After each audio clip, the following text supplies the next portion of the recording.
Chapter 75, 5th Year, The Surprise. Saturday the 20th of September, 1975. Over the next 3 weeks, Remus managed to fall into a somewhat more comfortable routine as he learnt to navigate his newfound feelings. Once upon a time, he might have simply tried to avoid Sirius, to withdraw and hide in the library, or one of his little corners. But he had learnt that had never worked in the end, especially when you shared a bedroom. At any rate, he was far too big for most of his old cubbyholes now.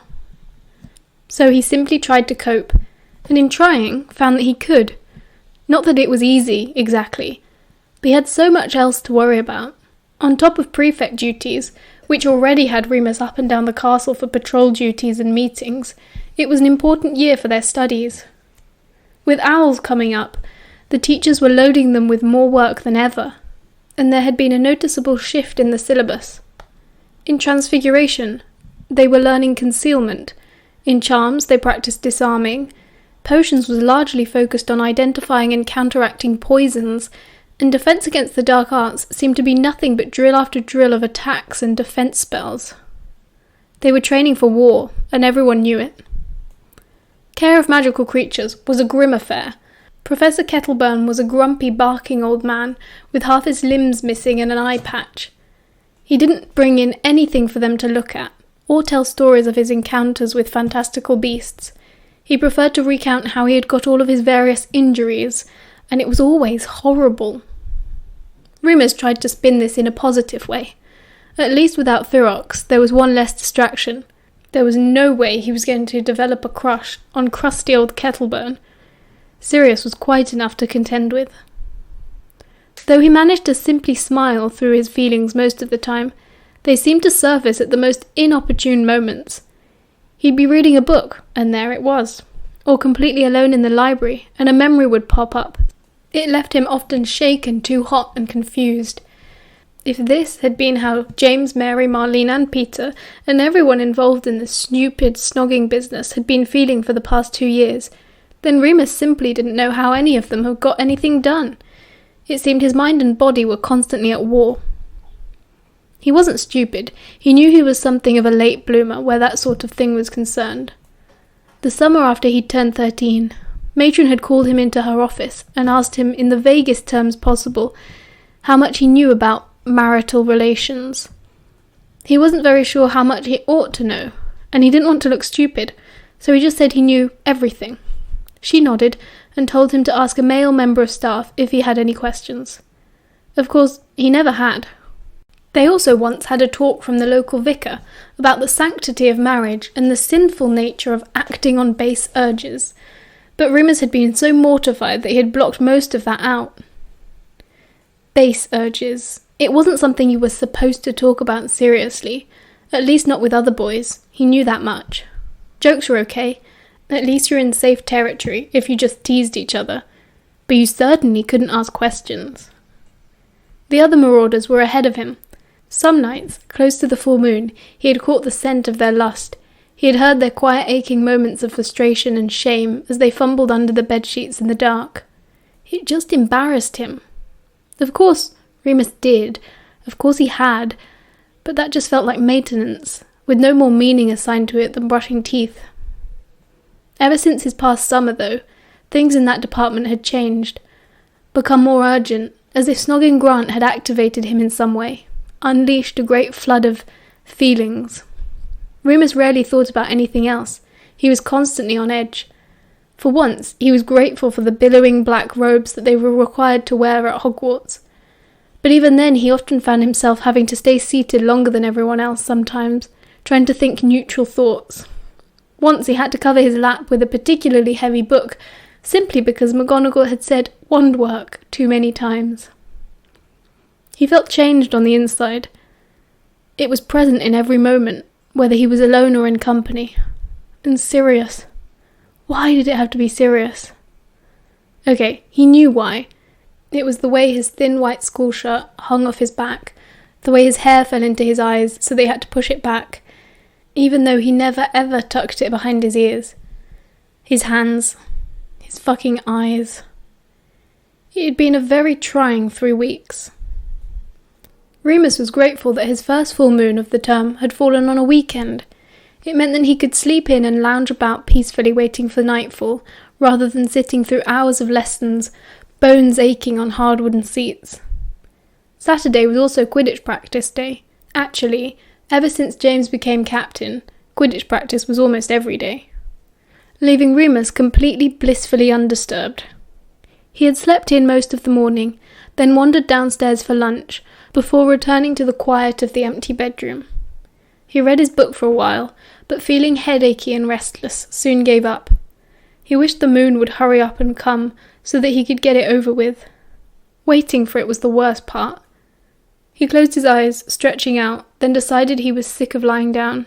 He climbed off his bed and went to sit on the windowsill with a packet of cigarettes, the last he had from his summer, given to him by Grant as a leaving gift. Grant. If Grant was here at Hogwarts, would Remus feel the same way about Sirius? Probably, he sighed to himself. And Grant was so canny about that sort of thing, he'd work it out right away. Maybe he'd have some advice.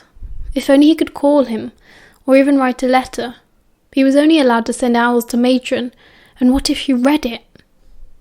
Remus wished he had the compact mirrors James and Sirius had. Though, how on earth would he explain them to Grant? He had no idea. He finished his first cigarette and started on another. It was soothing. Weed was better. He'd had some after his last full moon, but he hadn't seen anyone at Hogwarts smoking it. He was on the outs with the smoking set anyway, and he was no longer supplying. The past summer's distractions had cost him in more ways than one. Evening was drawing in, and Remus's stomach began to rumble. He tried to eat light on full moons, anticipating the pain which sometimes made him sick.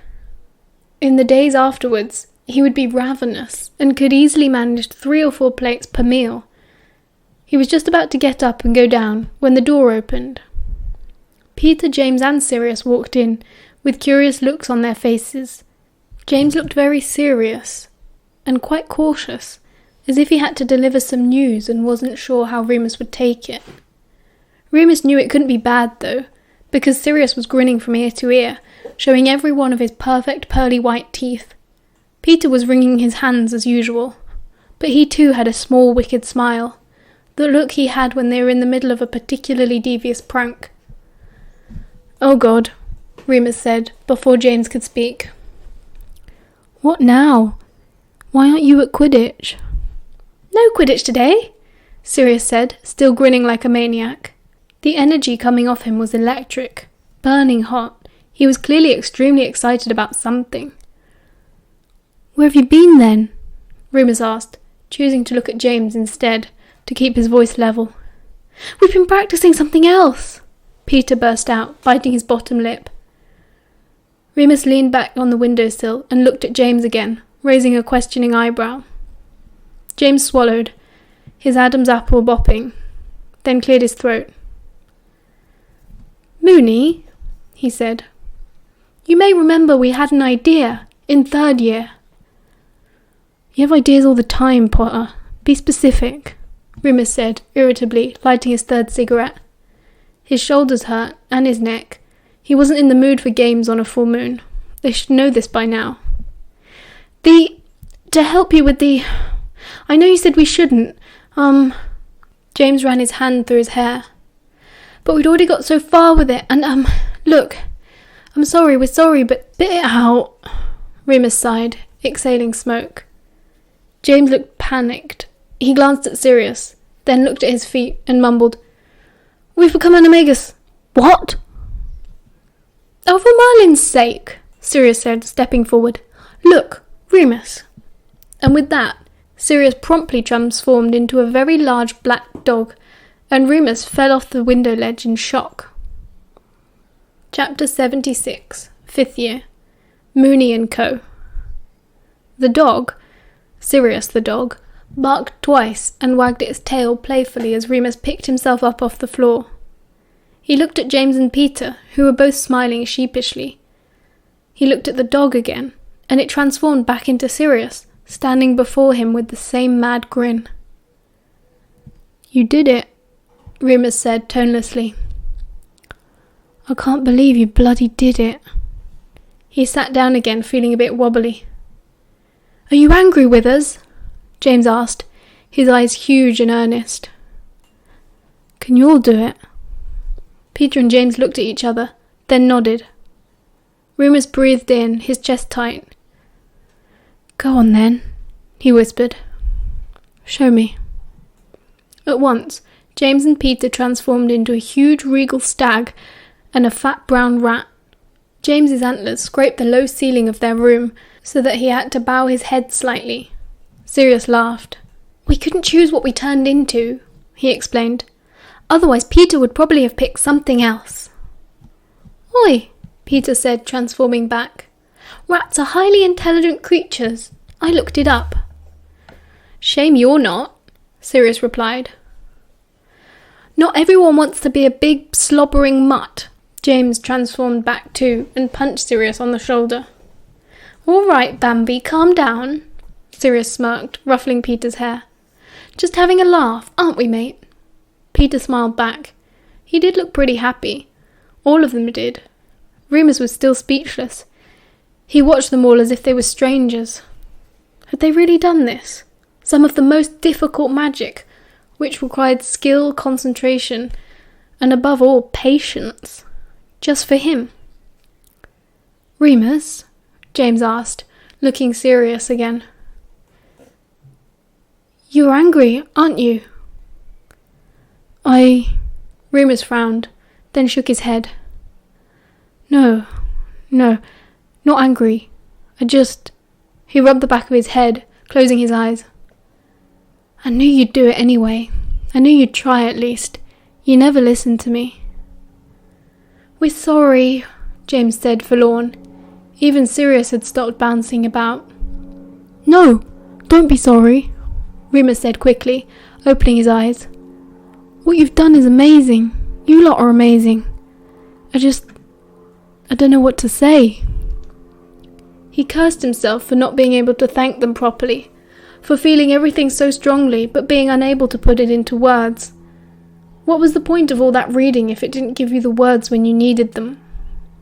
He looked up again to find Sirius watching him. His smile was calmer now, and the light of understanding shone in his eyes. Remus's heart skipped a beat.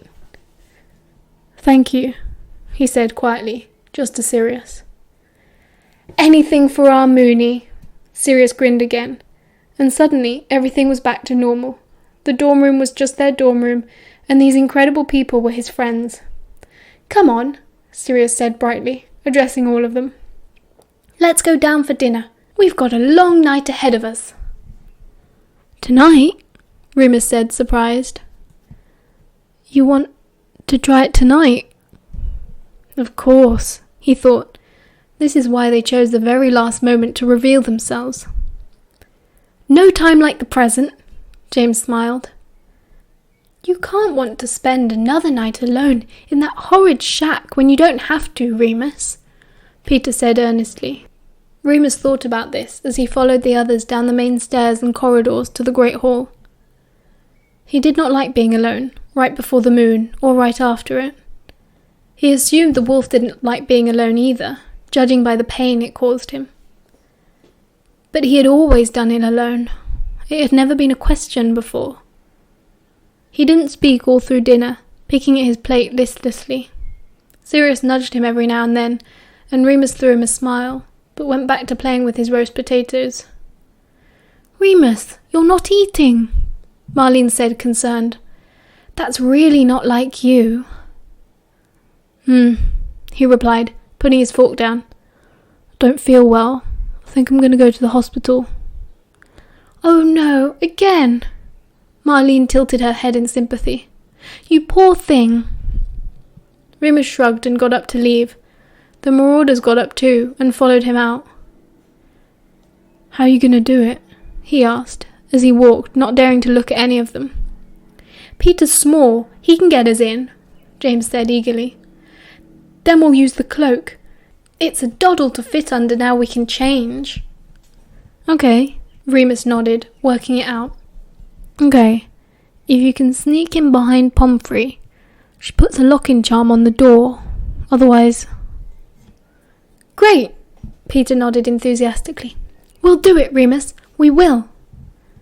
Outside the hospital wing, he turned and looked at them all. It helped to be tall at times like this. You know I might kill all of you. They looked back at him without wavering. Sirius straightened his back. You won't. Remus sighed. Okay. See you in an hour or so then. And with that, he entered the infirmary without looking back. His heart was hammering in his chest, part excitement, part terror. It was dangerous. It was so dangerous, so much so that his head hurt. But he had told them no once, and this was the result. He could only hope that they were quick enough and clever enough to escape if things went wrong.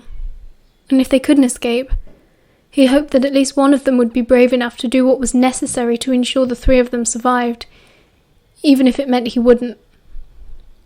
You'll be all right, dear? Madame Pomfrey asked, surveying him with worried eyes. I know the first night is a bad one. It's okay, really, Remus said, sitting down on his little cot as usual. Don't worry about me. I'll see you in the morning. At the very crack of dawn, the Mediwitch promised. She gave him a quick kiss on the forehead before bustling out of the room. Remus breathed in deeply and looked around. You there? He breathed into the empty room. James appeared suddenly, pulling back the cloak. Sirius and Peter quickly followed, transforming back from their animagus forms. I don't think I'll ever get used to that. Remus blinked. He bit his lip nervously and tried to smile, gesturing at the dingy room. Welcome to the Shrieking Shack. Moony, James said, looking deeply troubled as he took in the surroundings. It's horrible.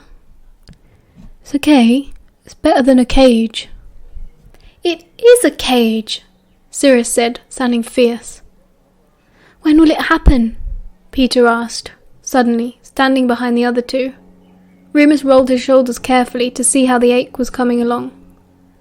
Not long, he said flatly.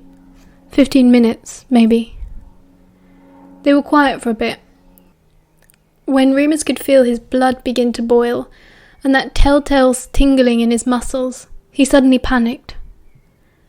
No one's ever seen it happen before, he said, staring at them all helplessly. I don't think... It's really ugly. It's okay, Remus, James said soothingly. We know what to expect. I might scream. I will scream. It's fine, Sirius promised. You've got your wands? Yep. They all withdrew them to show him. Good. He nodded, looking at the floorboards. His back hurt. He could feel every vertebra pushing against the skin. If I attack, if you can't control me, you're going to have to... He faltered. It was starting. Change! He shouted, curling up on the bed facing the wall. Quickly! His nerve endings caught fire, and the transformation began. It hurts, his mind babbled, like a whinging child. It hurts, it hurts, it hurts. He started to lose his mind to the agony, or where someone was screaming, until he wasn't Remus anymore, and the screaming was a long, dark howl of anguish. He finally rolled over, his body new and strong and powerful. He sniffed. He knew this place, his prison. He wanted to be free. He wanted to get out and run and hunt and kill. He was so hungry, so restless. He was about to howl again, run at the windows or scratch the door. He sniffed the air. He was not alone. The wolf turned its eyes on the three animals locked in with it. He growled, jumped down from the bed. It snapped his jaw and stood tall, raising its tail to show dominance. The black one growled too, sniffing at the wolf. It stepped forward, and the wolf snarled, still unsure. The black one lay down at the wolf's feet. It rolled over and showed its belly. Friend. The wolf, knowing itself to be the leader now, stopped growling.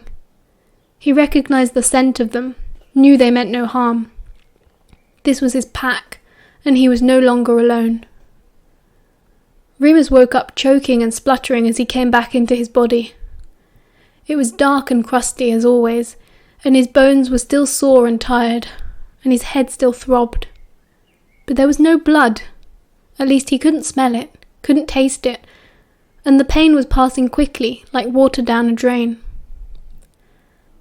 "Moony?" Sirius's voice broke in, familiar and comforting. "Here." Remus felt hot with shame as Sirius handed him a blanket to cover himself. "Thanks," he croaked, wrapping it round himself. He squinted as his vision unblurred, the shapes of his 3 friends swimming slowly into view. "Everyone okay?" "Fine," Sirius beamed. "Better than fine. It worked, Moony." "Here, come on." James reached down and helped Remus to his feet, then supported him back over to the little bed. Remus still felt weak as usual, but that was all. No cuts, no scratches. He had not hurt himself at all. He pulled his blanket tighter around his body and looked up at his 3 best friends, the dearest people in the world. His eyes filled with tears and he looked down quickly, embarrassed. "Are you okay?" Sirius asked, sounding worried. "Does it still hurt?" "No." Remus shook his head, smiling. "I'm just being silly." He wiped his eyes and looked up at them again. James looked as regal and proud as ever, his glasses slightly askew, dark rings under his eyes, but smiling nonetheless. Peter was pink, flushed with excitement, and Sirius was utterly perfect, glowing as if he'd just been handed the Quidditch cup. Remus felt very frail and pathetic, all skinny and naked on the bed beside these heroes. "Was it bad?" he asked nervously. "The transformation?" "It was pretty awful," James said, honestly. The others nodded. "You're so brave, Remus," Peter burst out. "But afterwards," Sirius said, eager to remember. "Afterwards it was amazing. You weren't sure at first, but then you submitted to me," Remus said. "I remember." "I thought you couldn't remember anything that happened," James asked, cocking his head. "I can't usually," Remus frowned. "But last night was different. I remember it all. It wasn't me, exactly. But it wasn't not me either. Does that make sense?" "No," Sirius laughed. Remus laughed too. "You lot better get under the cloak. Madame Pomfrey's on her way. Could, someone pass me my clothes?" Sirius was the last to hide under the cloak. He was alive with joy and kept transforming back and forth, unable to stay still. When they absolutely had to go, he squeezed Remus's shoulder gently, one last time. "Didn't I tell you, Moony? Didn't I tell you?" he whispered feverishly. "You did," Remus smiled weakly. He lowered his voice so that no one else could hear him, and looked at Sirius carefully. "Was it scary? Was I scary?" He had no idea what he looked like in wolf form. Sirius's expression did not flicker. "No," he said firmly. "You were beautiful." Chapter 77, 5th Year. Beautiful. Of course, Madame Pomfrey was completely confounded by Remus's blemish-free night in the shack. "Amazing," she kept repeating. "Completely amazing." Remus fobbed her off with some mad theory that he was maturing, and that must account for it. She didn't seem convinced, but the sweet nurse was just so pleased to find him unharmed that she didn't ask any questions about it. She kept him in the infirmary to sleep through Sunday, but by midday he felt as alert and energetic as he did when the moon was waning. "I've no reason to keep you here," Madame Pomfrey smiled, still not quite believing it. "I don't believe in cluttering up my wards with healthy patients." Remus practically skipped back to Gryffindor Tower, taking the stairs 2 steps at a time. He was unsurprised to find the marauders all still in bed, though James and Peter were showing signs of life. "All right, Moony?" James smiled sleepily, pulling back his bed curtains at the sound of the dormitory door. "All right," Remus whispered back, not wanting to wake Sirius. He hated having his sleep interrupted at the best of times, And today Remus really felt he deserved a lion. Plus, "You were beautiful" had been ringing in Remus's eyes all day, and he wasn't sure yet how he would ever be able to speak to Sirius again. "Madame Pomfrey say anything?" "Nah, she can't work out what she did differently. We got away with it."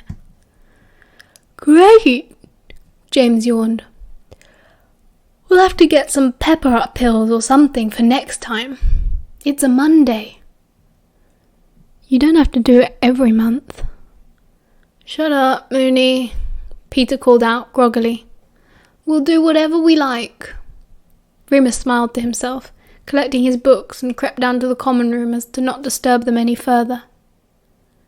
"Remus!" Marlene cried. "Thank goodness! I'm so stuck on this stupid history question." "Which one did you pick?" Remus settled down at the desk with the girls. "Goblin Rebellion?" "Troll Uprising," Marlene sighed mournfully. "I thought it would be easier." Remus replied, sifting through his notes to see what he had on the Troll Uprising. He found trolls pretty dull himself, but he had dutifully taken down everything Professor Binns had said, even though Sirius had been passing notes all the way through that lesson. Beautiful. What did that mean? It was a good thing, obviously. A word that could only ever be positive. But Sirius had said it. Worse, he had said it about Remus's wolf form. So, it might mean any number of things. Remus had created a short list in his head. For example, "You were beautiful" might mean 1. You were beautiful last night as a wolf, but you are not beautiful this morning as a human. 2. You were beautiful last night because I was a dog, and dogs are in a good position to judge canine beauty. 3. I'm telling you that you were beautiful, even though it isn't true because I don't want to hurt your feelings. And 4. I think you are beautiful all of the time and I would very much like to snog you. Remus was willing to admit that option 4 was the least likely. He finally found the notes and passed them to Marlene. "Skim through and let me know if you get stuck. Some of it's a bit confusing, but I've got some good tricks for remembering the key dates." "You're a lifesaver, Remus," Marlene gushed, looking relieved. "At least you've finished your Transfiguration essay," Mary frowned, just as frazzled as Marlene.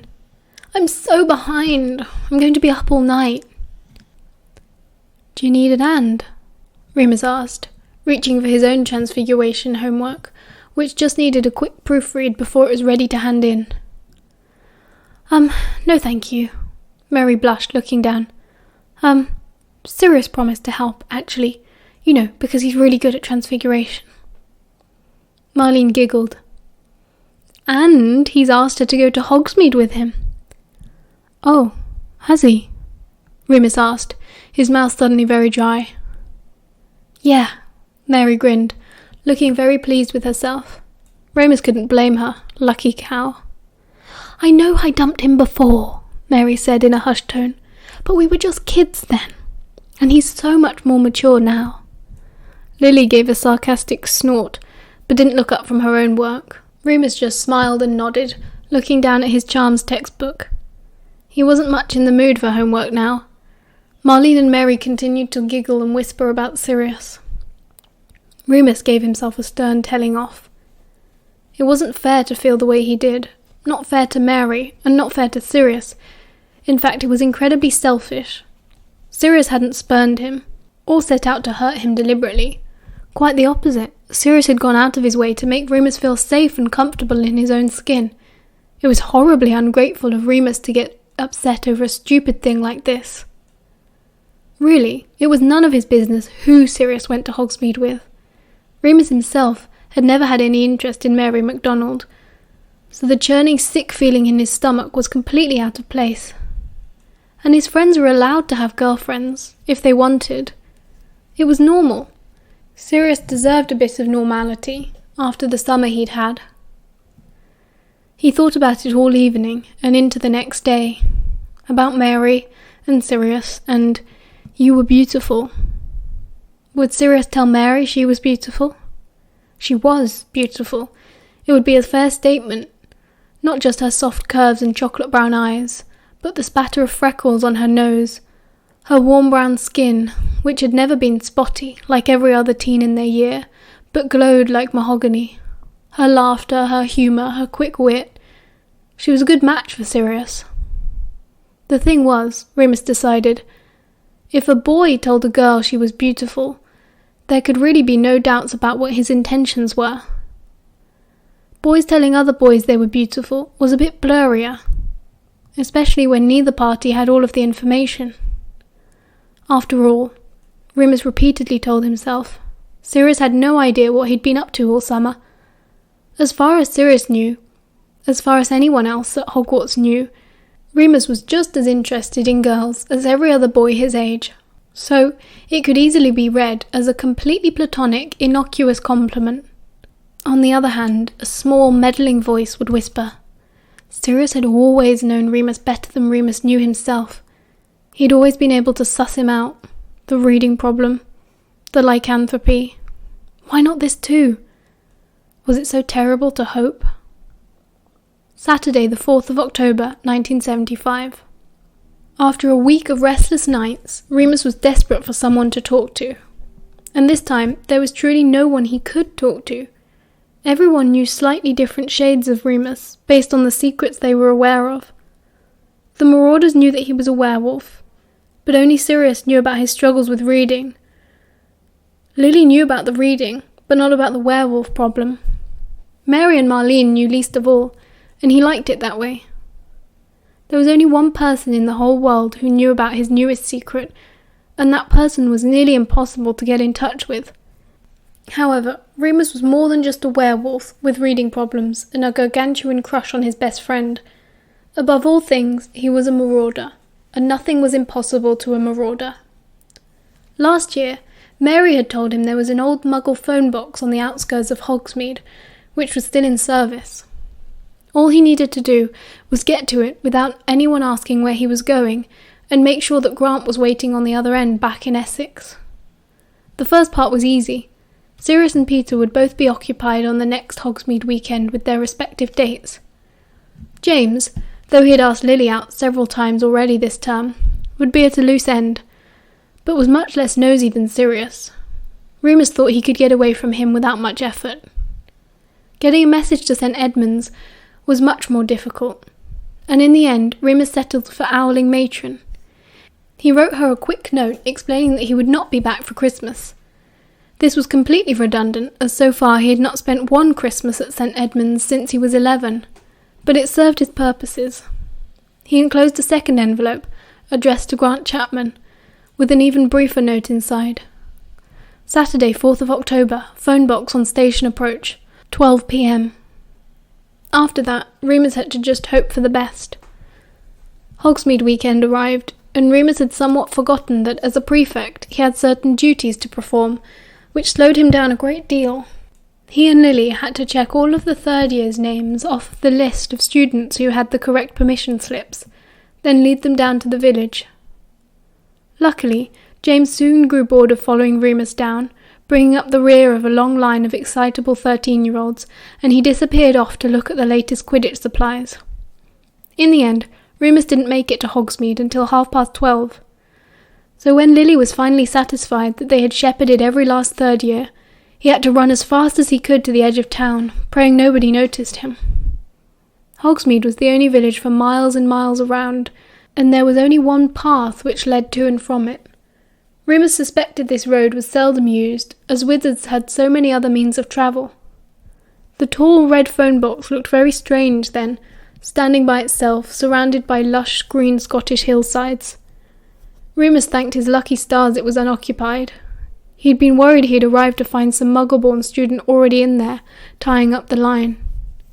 But no, he was quite alone. He opened the door and stepped inside, punching in the number as quickly as possible. It only rang twice, before a crackly voice answered on the other end. It seemed to say.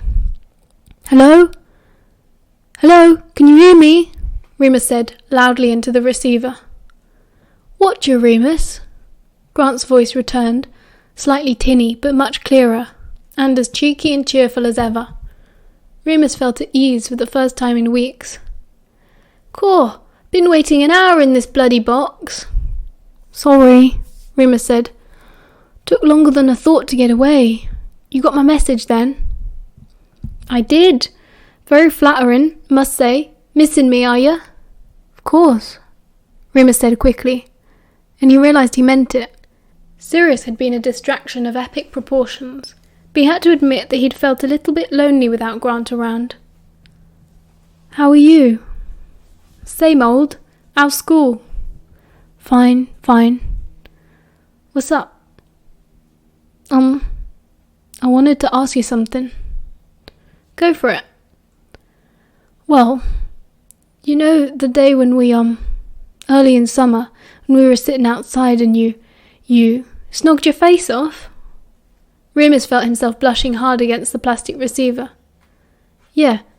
Well, I wanted to ask, how did you know?" "Oh, God," Grant sighed heavily. "Who is it?" "What do you fancy someone, right? Some posh boy at school, and you want me to tell you what signs to look out for, see if he fancies you back?" Remus blinked. That was pretty much exactly what he wanted. "Well," Grant said, "sorry to let you down, me old duck, but I've got nothing for you. 9 times out of 10 they don't fancy you back, so don't get your hopes up. 8 times out of 10 they'll beat the living daylights out of you if you try it on. Hope he's not on the rugby team, or whatever it is you tossed do." "No, and I don't think he would. He wouldn't. He's my friend," Remus ended lamely. "He ever done anything to make you think he's one of us?" "One of us?" Not exactly." "You got a girlfriend, or is it a boys' school only?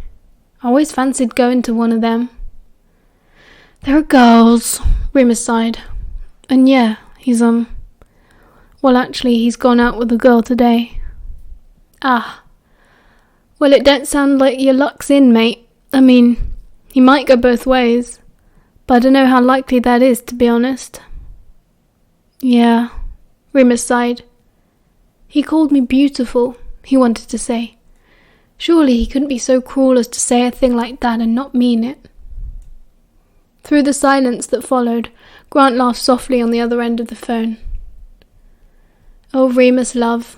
Real stunner, is he?" "I don't know what to do," Remus replied, closing his eyes and leaning hopelessly back against the booth. "Nothing you can do. It won't last forever, don't worry. You'll move on. Just look after yourself." "Thanks." "Anytime. You're back next summer, yeah?" "Yeah." "Christmas?" "Probably not." "Shame. Crap here by myself. Had to play footy yesterday." "I thought you hated football." "Nah, just told you that so you'd like me." Remus laughed. Though the phone call had not taught Remus anything he hadn't already known, he felt a lot better for it. He headed back into Hogsmeade with a spring in his step, looking forward to a visit to Honeydukes before finding his friends at the Three Broomsticks. Grant was quite right, of course. Sirius was a no-go. Eventually, Remus's feelings towards him would cool off. This new positive outlook did not last long. Remus had no sooner set foot back in Hogsmeade when Severus Snape appeared, slinking out from an alleyway between 2 cottages. "Lupin?" he said coldly. He looked worryingly calm and collected, his beady black eyes fixed on Remus. At 15, Snape was even more awkward-looking than he had been at 11. Adolescence had ravaged him. His limbs had grown gangly, his nose was even more hooked, and he had a terrible case of acne, which put Remus in mind of their itching powder prank in first year. "All right, Snivelus," Remus huffed, walking past. "Foraging in other people's bins, are you?" Severus walked alongside him, smirking. "What were you doing, leaving Hogsmeade?" "None of your business, creep." "You were gone for almost an hour. Did you follow me?" "You're up to something." Get lost or I'll give you detention. It's a complete joke that you got made prefect, Severus said, quite out of the blue. Snape had not been made a prefect for Slytherin. Though, I suppose you're the best of a bad lot. Look, you're not going to get a rise out of me, Remus said through gritted teeth. He would walk faster if he could, but his gammy hip was playing up again. I tell you to bugger off back to your mates, but I know you haven't got any. I know about you, Snape hissed. Care home brat. This care home brat beat you at arithmancy last year, and history. I'll find out what you're up to. Well, good luck. Remus knew he had done a good job of covering his tracks. Even if Severus found out he had made a phone call, what did that matter? Really don't know what's got you so wound up, Snivellus. Not enough first years to curse or something. There's something not right about you, Snape said, falling back now as a gang of 6 years approached. Lily doesn't believe me, but I'll work it out. So watch your back, loony Lupin. Remus swore at him and marched off towards Honeydukes, hoping that he looked more careless than he felt. End of chapter 77.